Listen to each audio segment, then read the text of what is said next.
Hola a todos y bienvenidos a Biología de Tranquis.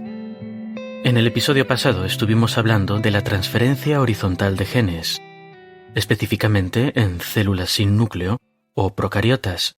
Vimos que en estos grupos más próximos a la base del árbol de la vida, la biología funciona de formas un poco raras, aunque quizás sea mejor decir que los raros somos nosotros, que funcionamos de una forma muy específica y rígida. En este episodio, y en el que viene, vamos a seguir hablando de organismos que desafían nuestras ideas sobre biología. Vamos a hablar de los mohos mucilaginosos. Lo primero que hay que saber de los mohos mucilaginosos es que no son mohos.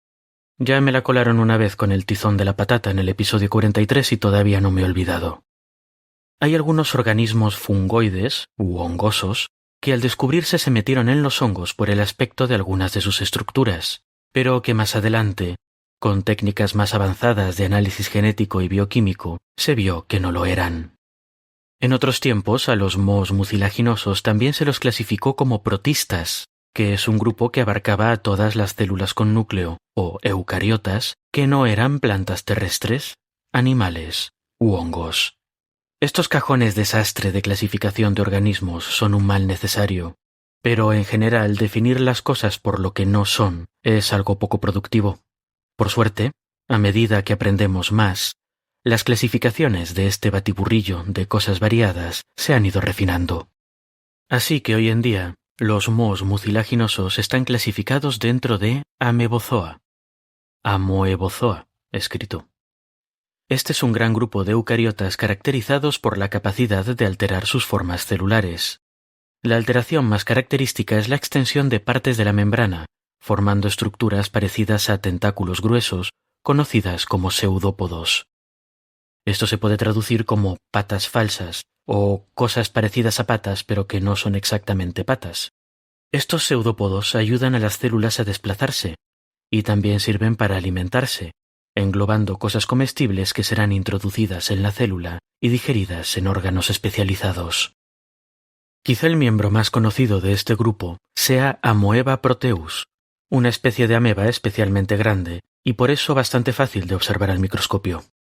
Cuidado porque no todos los organismos con células ameboides son amebozoa. Hay cosas con forma de ameba que no están en este grupo. Pero bueno, esto es meternos demasiado en las clasificaciones de protozoos y organismos pequeñitos que son un lío brutal. Por ahora nos podemos quedar con que los mohos mucilaginosos, pese a su nombre, no son hongos, sino que son amebozoos, un grupo que incluye a las típicas amebas. Lo que también nos podemos llevar a casa como curiosidad es que en términos evolutivos, los animales y hongos están más cerca entre ellos que cualquiera de ellos con los amebozoos. Esto quiere decir que el oyente tiene un parentesco más cercano con un moho del pan que un moho del pan con un moho mucilaginoso. Pero aunque el nombre de mohos es más bien tirando inexacto, con la parte de mucilaginosos sí que la han clavado. En sentido general, que es el que se usa aquí, mucilaginoso significa viscoso, gelatinoso, incluso mocoso, me atrevería a decir. Es una gran palabra porque suena un poco como lo que describe. Mucilaginoso. El caso es que este nombre viene del aspecto de uno de los dos grupos principales de mohos mucilaginosos, y nuestros protagonistas de hoy, los mohos mucilaginosos plasmodiales. Pero como este nombre es un poco largo, quizás sea mejor usar el nombre científico del grupo, Mixogastria, o inventarnos uno nuevo. Ya sé. Vamos a dar un pequeño avance de lo que viene, y la llamaremos amebas sabias. Los mixogastrios, amebas sabias, o mohos mucilaginosos plasmodiales, son algo a la vez común y difícil de ver. Quizá alguna vez los hayáis visto paseando por el bosque, pero no les hayáis prestado mayor atención. Muchos de ellos parecen una masa o mancha de espuma o moquillo pegados a un tronco muerto o medio ocultos en la hojarasca. Otras veces aparecen como un bulto bulboso en la punta de un tallito, y quizá los hayáis confundido con setas. Pero si tenemos suerte, y nos fijamos, quizá podamos verlos en su forma más característica. Os dejaré una foto en la descripción, porque es difícil de describir de palabra. Es como si algún artista aburrido hubiese pasado por ahí y hubiese decidido pintar en amarillo una especie de bosque un poco abstracto. Por un lado tenemos un entramado de tubos, casi como raíces o venas, que se dividen y entrecruzan entre ellos aquí y allá. En uno de los extremos de esta especie de red extendida sobre quizá algún tronco muerto, los tubos o ramas se dividen una y otra vez. Y entre estos tubos, como el tejido verde entre las venas de una hoja, o las membranas entre los dedos de una rana, se extiende una fina capa de sustancia gelatinosa. Normalmente toda esta estructura medirá de unos cuantos centímetros a un palmo, pero algunos pueden llegar a ser mucho más grandes, de varios metros cuadrados. Este es el aspecto de una ameba sabia cuando se acerca el final de su ciclo vital. Y para entender por qué tiene esa pinta, tenemos que empezar por el principio. Érase una vez una espora, una estructura de resistencia dispersada por el aire, por el agua o quizá por algún animal. Dentro de ella viaja protegida una diminuta ameba. Esta espora, y muchas otras como ella, protegerán su valiosa carga hasta que las condiciones sean adecuadas, momento en el que eclosionarán. Las amebas recién nacidas exploran su ambiente, alimentándose principalmente de bacterias y quizá de alguna que otra partícula muy pequeña de materia orgánica. Su forma habitual es la célula ameboide, de la que hablábamos antes, pero si el lugar en el que cayó tiene bastante agua, pueden cambiar de forma a una célula con dos flagelos, dos estructuras con forma de latiguillos que sirven como remos a escala celular. En general, estas células individuales no tienen mucho de especial. Comen, de vez en cuando se dividen como cualquier otro organismo unicelular, y si las condiciones se ponen malas pueden hacerse bolita y encerrarse en un quiste resistente hasta que la cosa mejore. La única particularidad que tienen es que son haploides, es decir, cada una de ellas tiene una sola copia de su genoma, a diferencia de otros organismos como nosotros, que tenemos dos, y por tanto somos diploides. Haploides, una copia; diploides, dos. En humanos, las únicas células haploides que existen son los gametos, los óvulos y espermatozoides producidos por hembras y machos respectivamente, que se fusionan para crear un nuevo embrión diploide. Para más detalles sobre esto podéis ver los primeros episodios sobre el sexo, allá en la noche de los tiempos del episodio 34.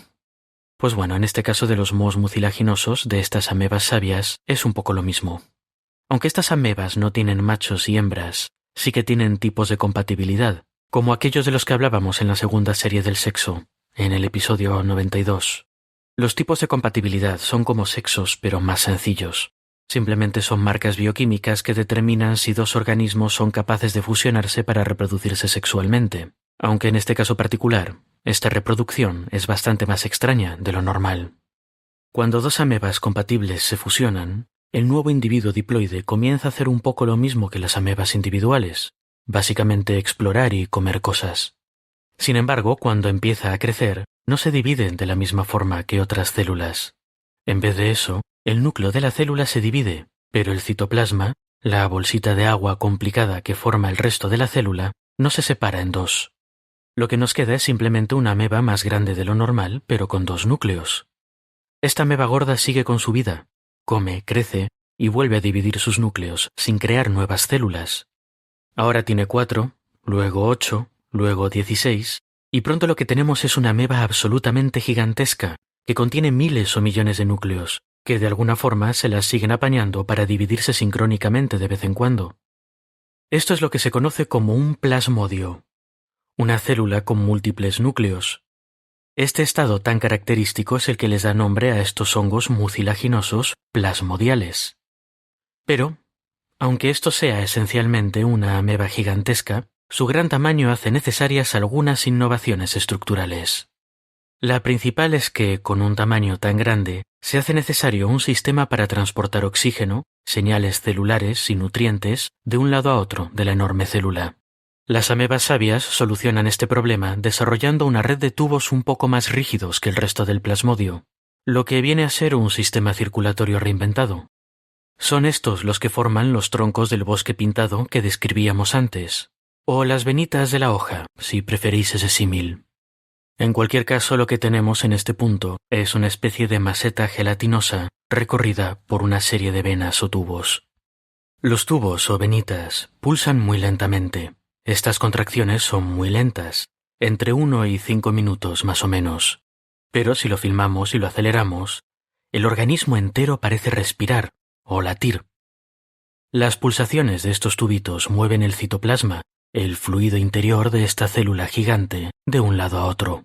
Esto es lo que permite el transporte de cosas. Pero no solo eso, sino que además es lo que permite moverse al organismo.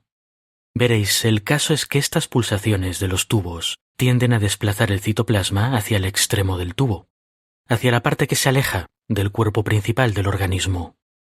Un plasmodio estático, contento con su existencia, va a tender a crecer extendiendo tubitos en distintas direcciones que pulsarán a más o menos la misma velocidad. Al pulsar, los extremos se llenan de citoplasma y se abultan, y se vuelven a reducir cuando la contracción cesa. Así que lo que tenemos es esta maseta respirando o latiendo muy despacio y con los extremos inflándose como un globito y desinflándose otra vez. Sin embargo, si el organismo detecta algo interesante, como por ejemplo comida, las pulsaciones de los tubos más cercanos a la zona donde se haya detectado esta comida pulsarán más rápido. Esto lleva más citoplasma hacia los extremos de ese tubo. Además, los tubos cercanos a la fuente se expanden en diámetro, llevando todavía más citoplasma hacia ese extremo. El resultado es un avance vacilante, en el que la ameba savia va extendiéndose hacia donde está la comida gracias a estos latidos más rápidos, y creando tubos nuevos por el camino. Una vez ha llegado a la comida, la englobará con su gelatina como una ameba cualquiera y la digerirá. Por otro lado, a la vez que esto ocurre, las partes que laten menos, porque no hay comida cerca, van quedándose sin citoplasma y desinflándose, y los tubos correspondientes se van desmontando. Este avance, esta especie de arrastre latiente, es muy lento. Hablamos de 5 centímetros por hora como muchísimo, así que no intentéis verlo en directo, a no ser que tengáis mucha paciencia.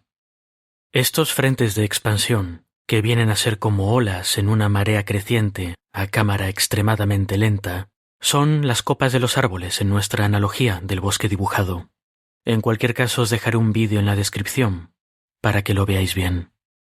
De forma parecida, si el organismo detecta algo dañino, como por ejemplo sal o luz, que son cosas que no le gustan nada a los plasmodios, los tubos cercanos laten más despacio, así que el contenido del plasmodio tiende a desplazarse hacia otras partes del organismo, donde los tubos laten más rápido.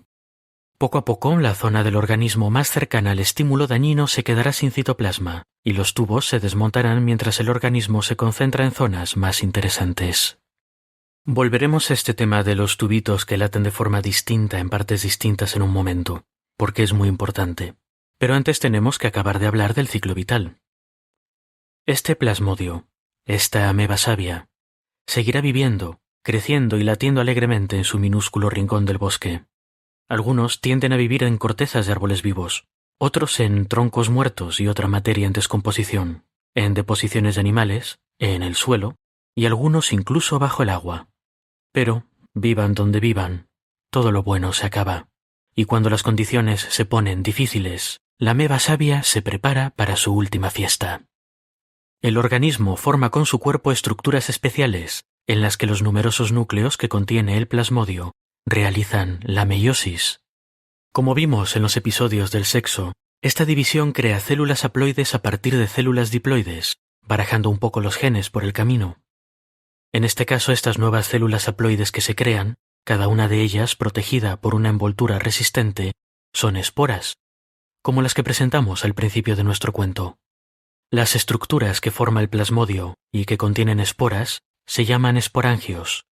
Pueden tomar formas muy distintas y coloridas, y algunas se parecen un poco a setas, así que ellas son las que tienen la culpa de que a estos organismos se los llame mohos mucilaginosos, cuando en realidad son amebas sabias. ¿Pero por qué son amebas sabias? Así a primera vista, estas criaturas no parecen demasiado impresionantes, ¿verdad? Son pequeños charquitos de gelatina, cuyo mayor mérito es moverse muy despacio y a veces tener colores bonitos. Pero no todo es lo que parece. Y en ese sistema tan aparentemente sencillo de tubitos, que a veces son más anchos o más estrechos, o que laten más rápido o más despacio, hay una inteligencia sorprendente. Porque este sistema de tubitos no solo es un sistema circulatorio y un sistema locomotor, sino que además también procesa información. Como tiene que haber gente para todo, a principios de los 2000 algunos investigadores decidieron poner a las amebas sabias a perderse en laberintos. Por aquellos tiempos no se sabía que eran tan sabias, claro. El sujeto de estudio era Physarum polycephalum, una especie de moho mucilaginoso plasmodial. Los laberintos no eran especialmente complejos, pero oye, bastante para lo que se supone que es una ameba gorda. Cada laberinto tenía una entrada, una salida y varios cruces y callejones sin salida. Los investigadores pusieron un pedazo de agar con avena en la entrada del laberinto y otro en la salida. A estos organismos les encanta la avena. Luego cortaron en pedacitos al sujeto de estudio y lo repartieron por el laberinto. No os preocupéis, la ameba sobrevivió al proceso. Es muy común que estos plasmodios se rompan, y cuando esto ocurre, cada uno se convierte en un individuo nuevo y crece por su cuenta, a no ser claro que se encuentren de nuevo, en cuyo caso se pueden volver a fusionar. Esto es lo que pasó aquí. Poco a poco, la ameba sabia fue creciendo por cada uno de los corredores y pasillos del laberinto. Los distintos pedazos se encontraron y reconectaron, y formaron de nuevo un solo organismo. Qué extraño esto, ¿verdad? Tener la capacidad de dividirse en varios individuos diferentes, y luego volverse a juntar y ser uno de nuevo. En cualquier caso, lo que ocurrió es que al cabo de un tiempo, la ameba sabia había resuelto el laberinto, y usando además el camino más corto. Resulta que esto es muy fácil para las amebas sabias, porque es lo que hacen en la naturaleza. Las amebas sabias se extienden por toda la superficie disponible, van creciendo, y cuando encuentran alimento, los tubos más cercanos laten más frecuentemente, como vimos antes. Los que no encuentran nada, en cambio, se encogen, y el organismo acaba desapareciendo de esa superficie, se retira. Pues exactamente lo mismo pasó en el laberinto. Una vez la ameba encontró la entrada y la salida, el movimiento de plasma celular hacia esos dos extremos se favoreció. En cambio, las extensiones que daban a callejones sin salida, o que daban demasiadas vueltas y quedaban demasiado lejos de ambas piezas de comida, fueron latiendo menos y menos y perdiendo plasma en favor de aquellas partes que sí estaban cerca de la comida. Al final lo que pasó es que la ameba sabia se convirtió en una tira alargada que conectaba la entrada y la salida del laberinto por el camino más corto. Se ha probado lo mismo con otros laberintos mucho más complicados, y las amebas sabias son capaces de resolverlos por el mismo sistema. Bueno, cuando es muy complejo no siempre son capaces de encontrar el camino óptimo, pero creo que yo tampoco podría, así que ¿qué les voy a decir? Lo que más ha llamado la atención sobre estas criaturas es un estudio similar, en el que se decidió poner a prueba la capacidad de optimización de redes de la ameba sabia. En este estudio, los investigadores prepararon una placa de agar con la forma del distrito de Tokio. En ella pusieron trocitos de comida en las localizaciones de las principales estaciones de la red de ferrocarril de la comarca, y pusieron a una ameba sabia a crecer en la placa. El proceso que siguió la ameba fue el mismo que para el laberinto: explorar todo el terreno y luego retraerse de los lugares subóptimos. El resultado final fueron una serie de líneas de ameba muy similares a las líneas de tren que los ingenieros habían diseñado y construido en el Tokio actual. Pero hay más. Resulta que estos organismos también pueden resolver tareas de orientación. Si les pones una barrera entre ellos y la comida, son capaces de crecer y expandirse alrededor de ella para llegar a su objetivo. Esto ocurre porque al moverse, las amebas sabias dejan un rastro de moquillo. Cuando crecen y se mueven, las amebas sabias evitan su propio rastro, porque es una señal de que ya exploraron esa zona y no les fue bien. Así que si no pueden ir para adelante, porque tienen la barrera, y no pueden ir hacia atrás, porque tienen su propio rastro, lo que hacen es crecer de lado, hasta que alcanzan el borde de la barrera y luego giran hacia la fuente de comida. Pero hay más. Hablando de rastros de baba, las amebas sabias pueden tomar decisiones en base al rastro que se encuentren. Evitarán los rastros de otras amebas, a no ser que estén bien alimentadas, en cuyo caso las siguen. Si necesitan elegir entre explorar el rastro de una ameba como ellas o una de otra especie, elegirán la de la otra especie, porque tienen menos posibilidades de competir por la misma comida que ellas. Esto quiere decir que las amebas sabias son capaces de recibir muchas señales distintas, integrar información compleja y tomar decisiones razonables. Por ejemplo, si tienen que elegir entre comida de buena calidad iluminada por una luz, que la luz no les gusta, y comida de mala calidad a oscuras, elegirán la de mala calidad a oscuras. Pero, si la de buena calidad es lo suficientemente superior a la otra, preferirán ir a la luz, se arriesgarán. Y una más que no tenía en el guión, pero tengo que decirla. Si pones estos organismos en condiciones de crecimiento normales y de vez en cuando, a intervalos periódicos, les das una ración de ambiente seco, deshumidificas el ambiente, esto no les gusta la sequedad, así que empiezan a crecer más despacito. Lo curioso es que si después de repetir estos intervalos de sequía durante un tiempo, los cesas, las amebas empezarán a crecer más despacio en el momento en el que tocaría el siguiente periodo de sequía que nunca llegó, lo cual implica que tienen memoria, tienen la capacidad de adaptarse a este tipo de eventos periódicos y anticiparse a ellos. El principio bioquímico detrás de esto todavía no se conoce, pero en eso están. En fin, estos son tan solo algunos ejemplos de los experimentos que se han realizado con este organismo modelo. Y los resultados ya hemos visto que son increíbles. Bueno, no sé si a vosotros os parece muy impresionante, pero tened en cuenta que esto no es una rata o un loro. Es una sola célula, una ameba, sin la infraestructura nerviosa y sensorial que tienen otros organismos. La forma en la que estos organismos resuelven problemas con este mecanismo tan sencillo que usan ha llegado a inspirar el desarrollo de algoritmos informáticos para resolver problemas de optimización del estilo que hablábamos antes. Me gustan estas criaturas. Hacen mucho con poco. Nos demuestran que hay formas muy diferentes de funcionar, de procesar información e incluso de ser. Para mí son, sin duda, uno de los organismos más extraños y fascinantes sobre la Tierra. Pero todavía hay más. Aunque por ahora dejamos atrás a los mohos mucilaginosos plasmodiales y a su sabiduría, nos queda otro organismo también muy interesante en el tintero para el próximo episodio, los mohos mucilaginosos celulares. Hasta entonces pues, y espero que hayáis disfrutado el episodio.